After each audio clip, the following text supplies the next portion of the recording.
1992, skateboarding was going through kind of a big transition. More focus was on street. Skater-owned companies kind of took over from there. It was unlike anything that the big companies were doing or had ever done. People just wanted to be a part of it because it was just so rad.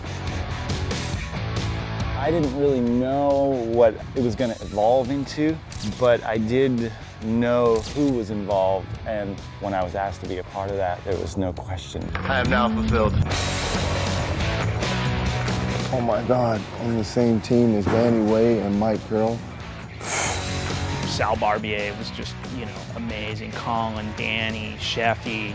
That list of names was kind of like, they were stars, but it was like still they were rising. If you were a street guy, you know, the world was yours. It was like Scarface or something, you know, like, bam! Every video that they did had something groundbreaking. And usually not just from one guy. That made everybody just go, man, is this what I have to do for the skateboard video? I have to get as gnarly as that guy. Even like the different boxes of dudes skating in the intro back then, like it was like something rad.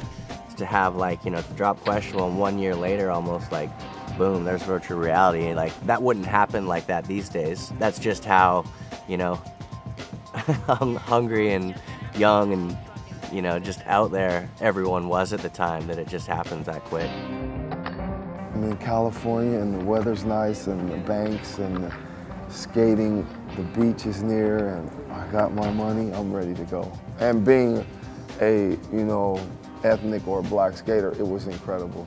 I was very, very excited to be a part, you know, of that. Mike always wanted to basically showcase the best guys. That was his, you know, vision. And Plan B was, it was like, it was the super team. It was the super company. Yeah, that was a good one. Do another good one, okay?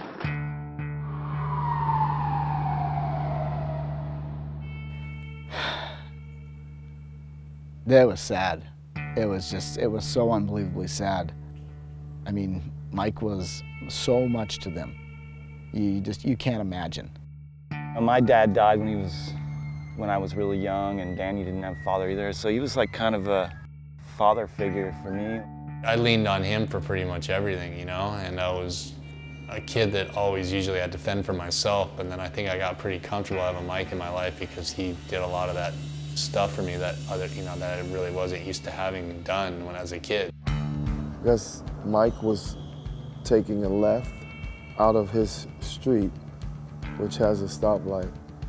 A driver ran the red light and hit Mike's car, and I guess the impact was so strong that it instantly just took Mike's life, I guess. Those guys felt like a family. They had this like personal connection.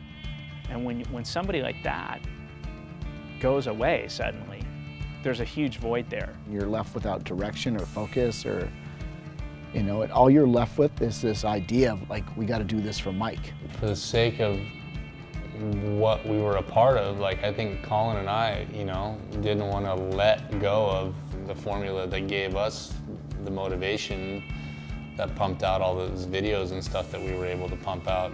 Like that was basically just the end of that Plan B right there. Everything that happened after that until it was like, you know, laid to rest for a minute was, you know, to me doesn't even really count. It just wasn't, you know, the same trying to run Plan B and skate at the same time and like, you know, be that young. It was just, you know, it was a tough thing.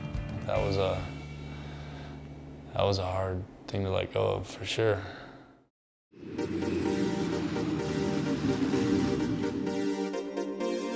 Jump forward to 2005. Danny and Colin, I guess, had got together and started talking about restarting Plan B, bringing back the dream, awakening the giant.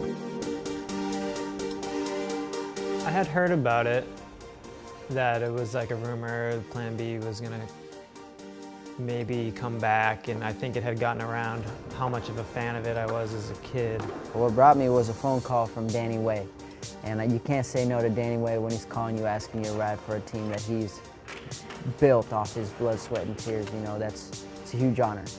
This dude is a legend in every aspect of skateboarding, and one of the main dudes I look up to in my life, and he was just calling me like, hey, what do you want to do?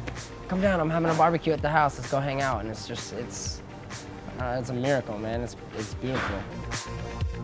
You know, when kids are young, they don't give a damn what went on, you know, in the generation before them. But those guys are old enough to where they would know, they would have to know how special it is that they skate for, you know, Danny and Colin. It was bigger than just somebody asking for you to ride for their company and we're going to pay you this much. I know how many bones Danny broke, how much he's killed himself, him, Pat, all the original guys, to create a brand that carries such a heavy legacy when you say the name. So for them to want me, I had to do it. One of Mike's big things back in the day was, let's not be a one-dimensional type of company. Let's kind of cover the spectrum of sort of the different types of skateboarding. I thought that was really cool back in the day, and when Danny and I, you know, brought Plan B back, it was 100%. Like, let's have a diverse team. You know what I mean? I think we do.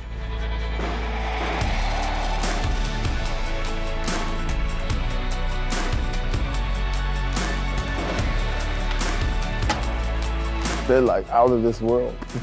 Just super radical skaters. And they're taking it to a different level. It's really awesome.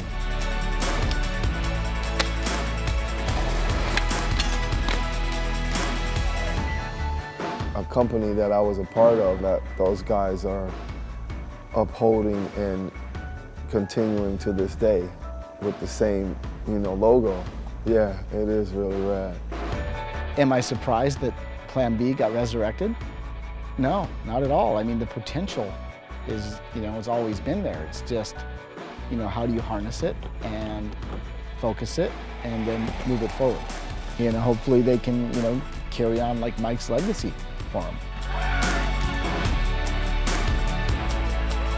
Plan B in our business model to this day is really Mike's business model. I mean, Colin and I, you know, emulate what he would do if he was here.